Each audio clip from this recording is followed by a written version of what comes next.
Hey love ladies, Annie with Annie Marie. This video is for you that bought your embroidery machine but you've never threaded it and you've never created projects with it. And this is also for you that is in the market for a new embroidery machine but you don't know how to use it and you don't have anybody to teach you. Don't go anywhere.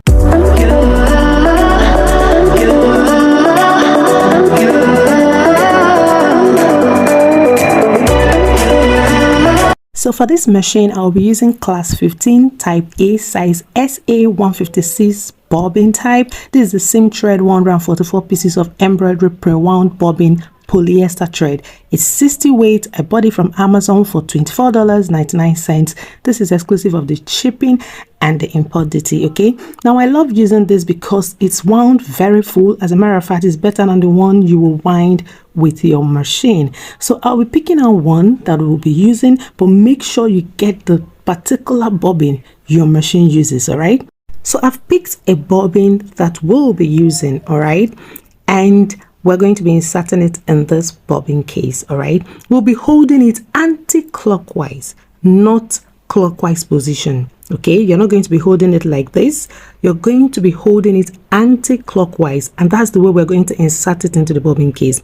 Now, looking on the needle plate, you will see a button. Okay, when you click on it or press on it, it's going to release the plastic cover of your bobbin case, and you're going to keep it aside, and you will see a thread guide, something like an opening or a slit on top of the machine. It has a sharp blade at the end of the trail that you use to cut off the excess thread. Okay, so now we're going to pick up our pre-wound bobbin, gently drop it into the bobbin case, and we'll follow the thread guide, pass the thread right through that opening until the end of the trail, where we're going to cut off the excess thread with the sharp blade. We've successfully inserted the bobbin. Just cover it up with the plastic cover and we're ready to thread the upper part of the machine.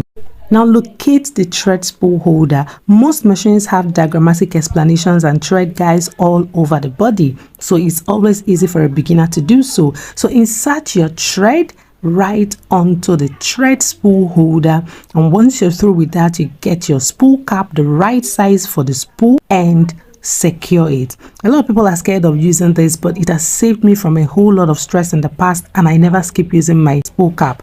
Now the next thread guide is the metallic hook that you're seeing right here. Pass the thread right through it, and the third one is behind the round tension disc. It's just part of the machine, the plastic that sticks out behind. Follow this opening down the front of the machine.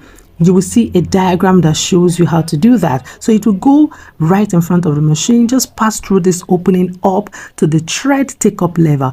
Just like in your industrial sewing machine and your normal home sewing machine, make sure the thread goes through the hook, test it to make sure it goes through it, and then bring it down once again.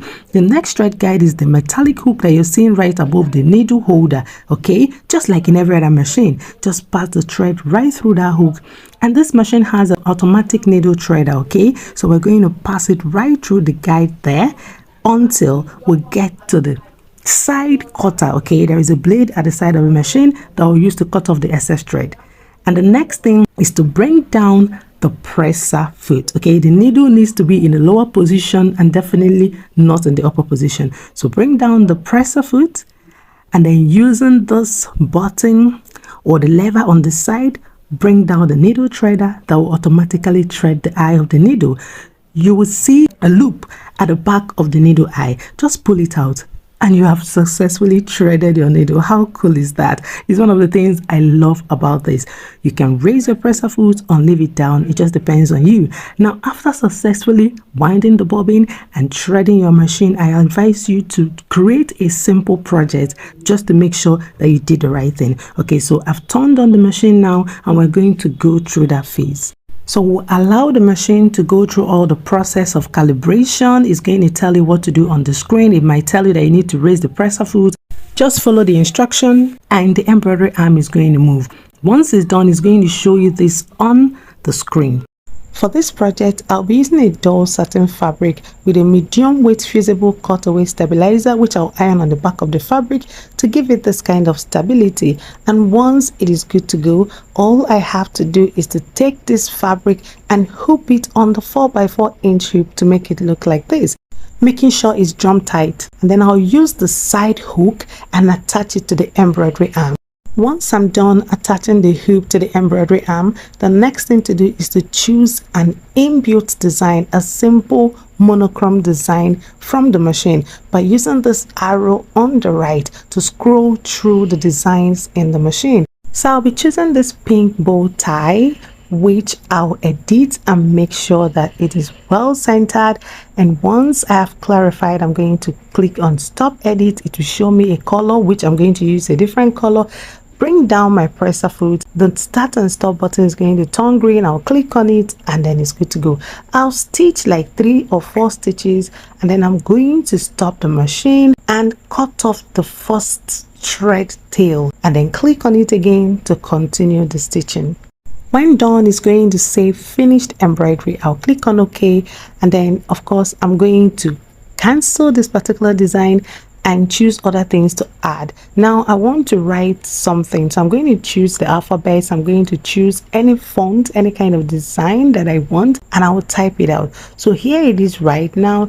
Once it's good to go and edit, I will bring down the presser foot once again and click on the start and stop button to repeat this whole process. And once it's done, it will still tell me finished embroidery.